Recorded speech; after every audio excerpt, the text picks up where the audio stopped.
Welcome back to Just One Thing. This is part 2. We're going to be taking a look at how you align your pelvis in relation to your feet.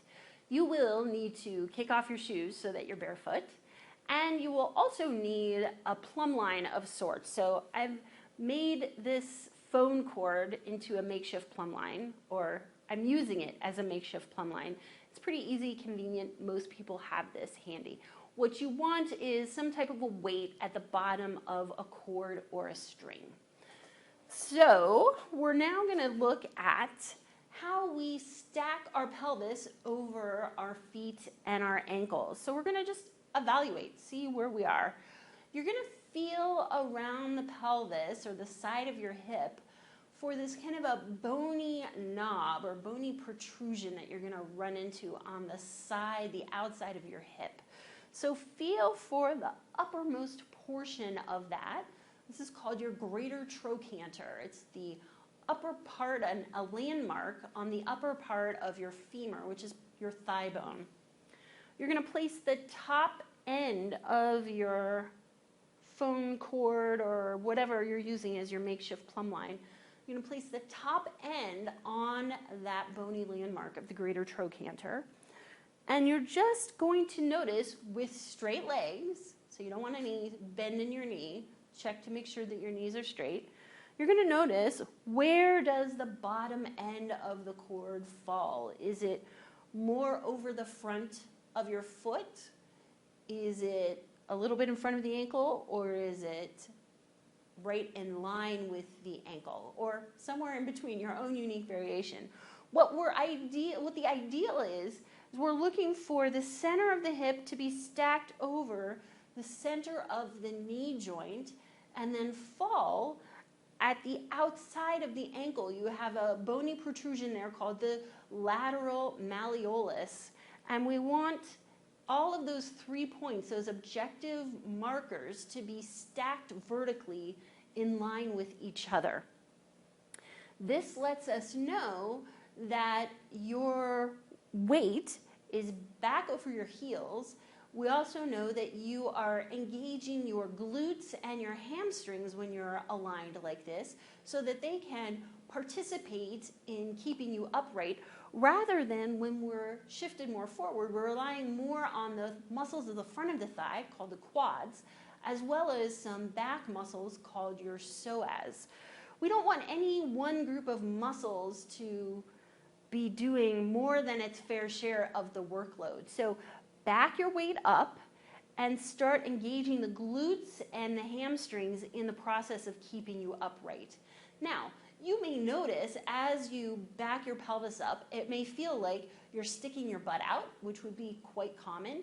If you're used to standing like this for years and years and decades, then yes, this will feel like you're sticking your butt out. It's not a bad thing. We do want to be using our glute muscles. It's a really key part of pelvic floor health and just our health in general. You may also feel like you're going to fall backwards, which would also be quite normal. Part of the process is these muscles on your backside waking up so that they can participate in keeping you upright. If they haven't done that for a really long time, you're going to have to develop that awareness and that motor program for them to participate more. On the way to that happening, you may find that hinging at the hips slightly to help keep yourself balanced and upright will be helpful. You're not going to walk around like this forever. It's just a process on the way to becoming more upright. Also check and see, if you are feeling like you're falling backwards, check in and see, where is your shoulder in relation to your hip?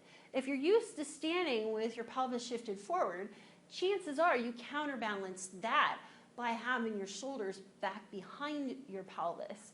And if you're shifting your weight back without also shifting your shoulders forward or your torso forward, then you are not going to be able to keep upright very well. So if you feel like you're falling backwards, check that your shoulders are stacked over your hips. Most likely, if you have that habit of being way back, you will feel when you shift it forward like you're really slumped over. But reality check is you're not. You're just lining your bones up the way that they are designed to be.